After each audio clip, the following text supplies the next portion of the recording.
आज ହେଉଛି ପବିତ୍ର ଗୁରୁ ଦିବସ। ପୂଜ୍ୟ ପୂଜାର ଆୟୋଜନ କରି ପ୍ରତ୍ୟେକ ଶିକ୍ଷାନୁଷ୍ଠାନରେ ଗୁରୁ ଦିବସକୁ ଛାତ୍ରଛାତ୍ରୀମାନେ ବହୁ ଆଡମ୍ବରରେ ପାଳନ କରିଥାନ୍ତି। ଏହି ଅବସରରେ ବାଲିଆପଡ଼ା ବ୍ଲକର ଦେଉଳା ପଞ୍ଚାୟତରେ ଏକ ନିଆରା ଢଙ୍ଗରେ ଗୁରୁ ଦିବସ ପାଳନ କରାଯାଉଛି। ସରପଞ୍ଚ ସରୋଜ ପିଡ଼ା ଏବଂ ସଦସ୍ୟ ଦୀପ୍ତିଲି ଦାସଙ୍କ ତତ୍ତ୍ୱାବଧାନରେ ଦେଉଳା ପଞ୍ଚାୟତରେ ଥିବା 18ଟି ପ୍ରାଥମିକ ଓ ଉଚ୍ଚ ପ୍ରାଥମିକ ବିଦ୍ୟାଳୟ 8ଟି ଅଙ୍ଗନୱାଡି କେନ୍ଦ୍ରର ସମସ୍ତ ଶିକ୍ଷକ ଶିକ୍ଷୟିତ୍ରୀମାନଙ୍କୁ ନିମନ୍ତ୍ରଣ କରି ପୂଜାର୍ଚ୍ଚନା କରାଯାଇଥିଲା। ପଞ୍ଚାୟତରେ ଥିବା ସମସ୍ତ ବିଦ୍ୟାଳୟର ଶିକ୍ଷକ ଶିକ୍ଷୟିତ୍ରୀ ବିଶ୍ୱକର୍ମା ସାଜି ପିଲାଙ୍କୁ ତିଆରି କରୁଛନ୍ତି। ସେହି କାରିଗରମାନଙ୍କୁ ସମ୍ମାନର ସହ ପୂଜା କରିବା ଆମ ପଞ୍ଚାୟତର ଉଦ୍ଦେଶ୍ୟ ବୋଲି ସରପଞ୍ଚ ଶ୍ରୀ ପିଲା କହିଛନ୍ତି। ମଲ୍ଲି ରାଜେନ୍ଦ୍ର ରାଉତ, ପୂର୍ବତନ ପ୍ରଧାନ ଶିକ୍ଷକ ଉଦୟନାରାୟଣ ଉଚ୍ଚ ବିଦ୍ୟାଳୟ ହାସିମପୁର।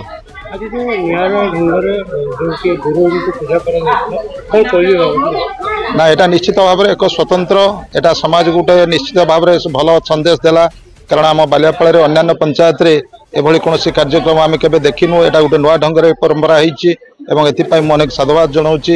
ये जड़े युव सरपंच हिसाब से जो भावना नहीं कि से कामटा को नहीं निश्चित भाव में प्रशंसनीय पदक्षेप से नहीं ना मु कौन कहि एटा निश्चित भाव में जो गुरु से आम समाज ए अवक्षयमुखी समाज को एटा निश्चित भाव में यह गोटे वार्ता दब। आम समाज रे जे प्रकार अवक्षय हो चलती ए उत्सव निश्चित भाव में गोटे नुआ दिग्दर्शन दब। मु श्रीमती नमिता प्रभा सामल, एबीओ काम बीआरसीसी बालियापाड़ा ब्लॉक। प्रोग्राम होची एटा आज पवित्र गुरु दिवस सेप्टेम्बर 5 तारीख। यही देउला पंचायत सरपंच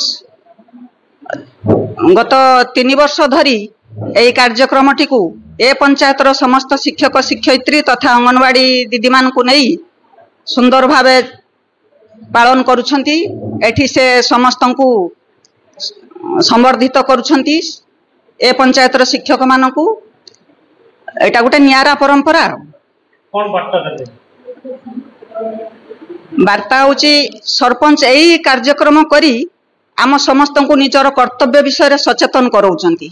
आमे किमिति आमर कर्तव्य को सुंदर भावे करी किमिति सुस्थ समाज टे गठन करि परिबा एटा को से सचेतन कराउछंती। प्रोग्राम पालन होची आज प्रथम राष्ट्रपति राधाकृष्ण जयंती उपलक्षे सारा दिवस गुरु दिवस हिसाब से पालन करुछु। आम पंचायत रे प्रोग्राम आज को मु सरपंच हला परठू ए प्रोग्राम चली।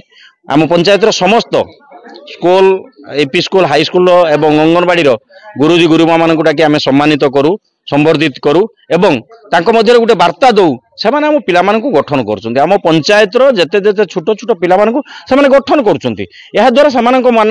मन भीतर उत्साह बढ़िबो उद्दीपना बढ़िबो एवं आम मो पंचायत को स्वस्थ पंचायत एवं गोटे शिक्षार पंचायत भाव तुलना करने मोर लक्ष्य अच्छी। तेणु से सबू सार मान डाके सबू सार मान संवर्धित करे और से अनुरोध करे आपण मान माध्यम मुझे सबू सार मान गुरुजी गुरुमा मान अनुरोध करुँची गोटे वातावरण आम पंचायत भितर सृष्टि हो। आम पंचायत भितर गोटे एमती वातावरण सृष्टि हो जहाँकि आगामी दिन में यह उदाहरण है आम रहिबो।